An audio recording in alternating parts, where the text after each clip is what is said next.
July 23rd, Saturday of the 16th week in Ordinary Time.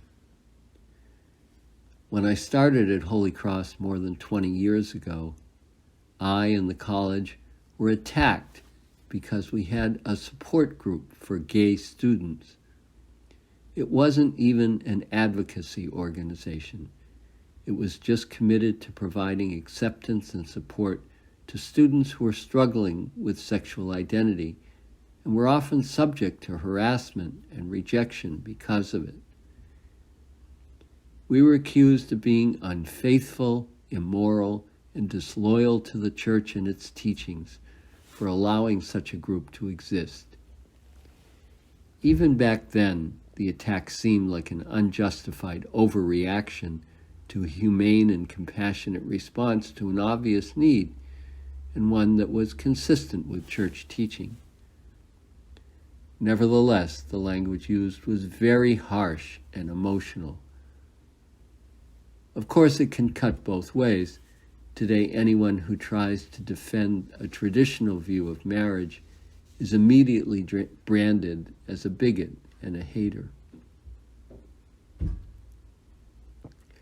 We face many issues in our society and in the church that, while they may be governed by clear moral principles, are much more complex and difficult to judge in practice because they involve competing moral demands and have widespread and unpredictable consequences.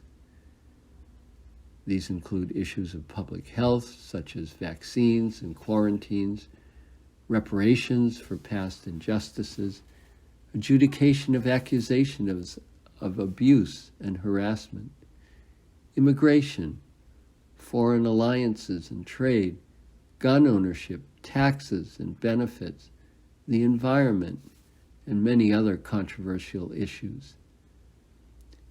These often pit the legitimate interests and claims of one group against those of another. In the sphere of public policy and legislation, a reasonably fair and viable response requires thoughtful analysis, debate, and compromise to find a solution that takes into account all the relevant concerns and is acceptable or at least tolerable to all parties. A well-functioning democracy has to be able to do that.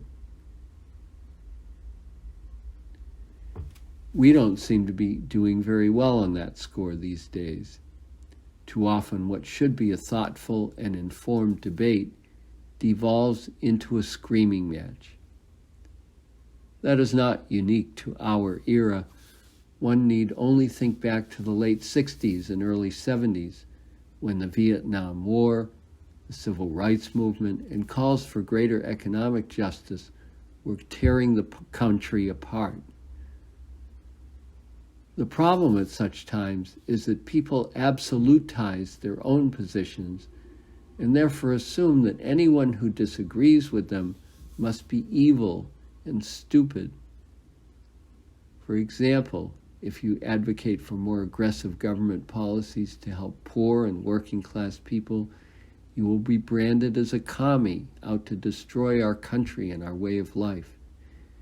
If, on the other hand, you argue that it is individual initiative and the free market that is most effective in lifting people out of poverty, then you will be accused of being a greedy capitalist, enriching yourself by preying on the poor and powerless. There are problems with such a rigid, judgmental attitude. First of all, it's unfair. It is possible for reasonable people of goodwill to hold different positions on these issues, depending on their backgrounds, their experiences, their loyalties, and the values they hold most dear. To dismiss someone as evil because they disagree with you on an important issue is to miss the good in them and to not deny them the dignity and respect they deserve. It's also arrogant and self-serving. Even more important, it does not leave room for the empathy and understanding necessary for any kind of constructive dialogue that can help a community work toward a realistic solution to a difficult moral issue. A public policy on a controversial issue almost always requires compromise if it is to have the broad support it must have to be effective. But you don't compromise with the devil. There has to be mutual respect and trust, which requires an assumption of goodwill in one's opponents and a willingness to listen and learn from them. That is why Jesus' admonition in today's gospel is so important.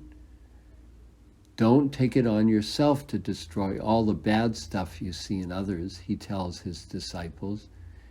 It is too closely tied with the good, and you can't always tell which is which. If you try to destroy what you think is bad, you will probably do great harm to the good.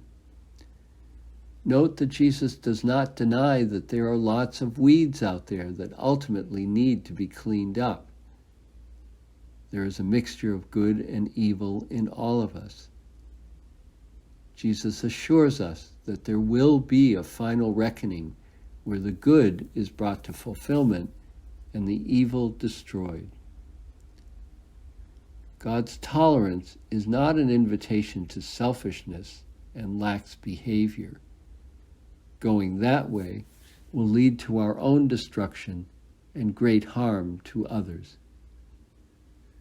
This point is reinforced in the first reading, where the prophet Jeremiah warns against presumption.